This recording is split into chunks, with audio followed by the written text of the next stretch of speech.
working on a set of 1970 440 Roadrunner heads. Just going to kind of go through what I'm doing with them in case anyone wants to see what we normally do. I had to order new valves for it. I had to go with the 2-groove instead of the single groove. Couldn't get them, at least not easily. Got new exhaust in here too. I had measured everything. I had measured all the spring heights and all of the stem heights too. So I'm gonna go over there and show you what numbers I got and how I'm gonna set this thing up. All right, I'm over at my desk. First thing I do when I take these things apart is I go down and I measure all the stem heights. And the stem heights I got is 2.135. That's kind of the low number. None of them come in the same. They're all different. So I'm just picking a number that is at the lower end of the spectrum of all of them I've looked at. So it's just a number I'm using. It's not so much the number that it was. Most of them were above that number. So I want them all at least at the lower end because I really don't know exactly what the stem height should be. So I'm going to try to err with caution and figure out for myself where it was at, how it was running, and just keep it where it was at. This car came in, it was running before it was taken down to be freshened. It ran fine. So I picked that number as being the low number. It should run fine at that number. Not knowing if I can get any specs on this motor. But I went out on the forums and went and looked around to see if I could. So I went out on the forums and I found a guy who posted a while back some of the stem heights for this thing, for a 440 anyway. So I went over there and looked it up, and here's the numbers he gave.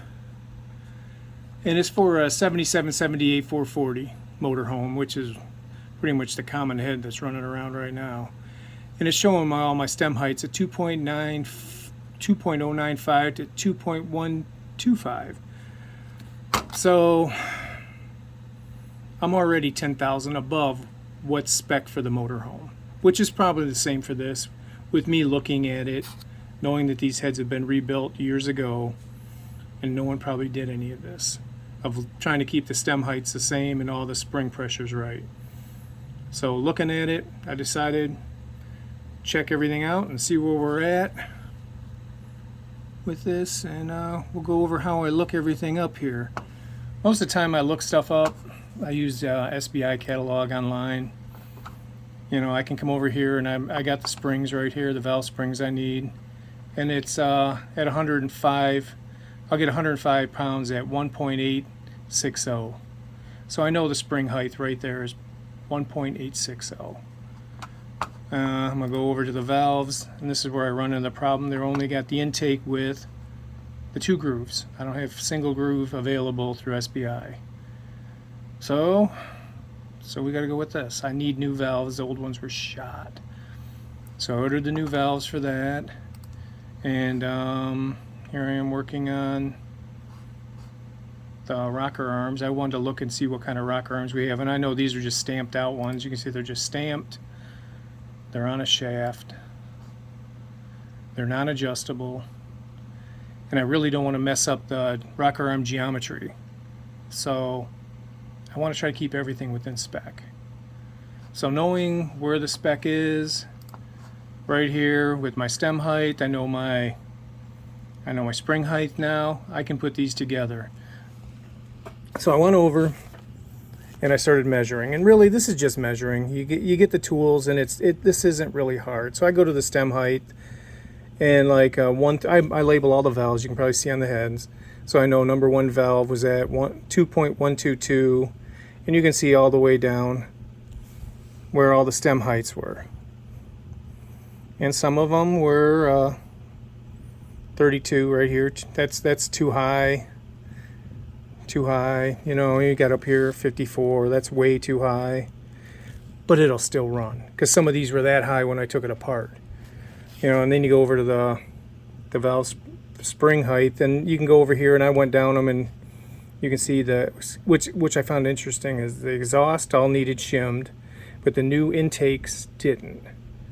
But it was a different valve keeper in them, so maybe it changed a little bit on the single groove to the dual groove.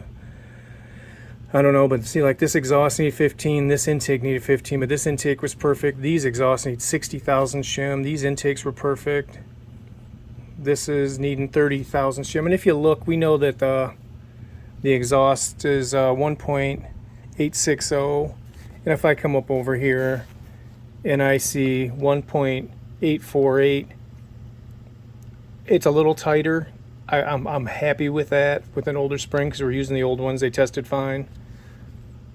But it's not that far off. It's within 15,000, so it doesn't make sense for me to make any changes. And with something like that, I'd have to actually get a keeper that would open it up or cut the base on the circle. I'm not doing that. I'm not going to mess these heads up any more than I have to, or put them back the way they should be. You know, these exhaust here, 1.907, they need 60,000 shims, which are, I've got everything out. I mean, the shims are out. Got 15s, 30s, and even 60s. So I'm just going through and checking everything here. And everything's, you know, at or above spec. You know, within, I mean, this is within. That's out. But the problem I'm having now is that these heads have been resurfaced at least twice. I took 15,000 off, so should I take 15,000 off here? Somebody else resurfaced them, that'd be another 10,000. The block's been deck 10. So I'm looking at 35,000. Now, I'm looking at this, I have 30,000 here where the sweet spot is that these guys say that my valve stem height should be. But now, I've taken this 35,000 here off, so now I've pushed the push rod tighter. So now I'm going to be messing with the geometry of the rocker. With these not being adjustable, it makes things a little bit more difficult, but it's just watching what you're doing and just trying to do the thing right. So I'm going to actually been looking at this, trying to figure out what do I want to do exactly. So I took the 2.095, and since these are all here, I think what I'm going to do is I'm going to butt every valve. I'm going to keep it within this spec of 2.100, 2.100. So I'm going to take 22,000 off this one. I'm going to take 48,000 off this. I'm going to take 12,000 off. So I'm going to go through and I'm going to butt every one of these valves so they're at 2,000 or 2-inch 100,000. And everything will be exactly the same. The rockers will line up right. If anything's going to have to happen is when they go to put it together, and these are solid push rods, I believe, on these, because the oil all goes through the head. It doesn't come up the push rod. So we may have to get new push rods if it doesn't run right, if there'd be something that it isn't right. But I really think being off that much, you know, 35,000, you know, with me taking that off, or it being estimated taken off there, I mean, we could play the Price is Right game and just take this, and since it's 30,000, I should maybe come to 2.095 and then move that down 30. So maybe that's where I should be or not. But then the push rod, you know, I'm just more concerned about getting the push rod right.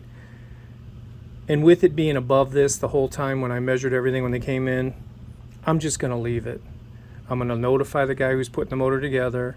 He can check the length, make sure everything's right, and we should have no issues. My end will be right because I will set everything at 2.100. So all of my stem heights will be correct. All of my spring heights that we know the spring height is 1.860, I'm going to set all them, shim them all properly. The head will be set up right. Everything will be perfect, and we'll have no worries. That I will be set up basically factory. He may have to change the push rods if he doesn't like how they fit. that's what I'm doing right now. Kind of letting you know what I'm looking at here on these heads. I'm getting ready to finish them up. Thanks for watching. Bye.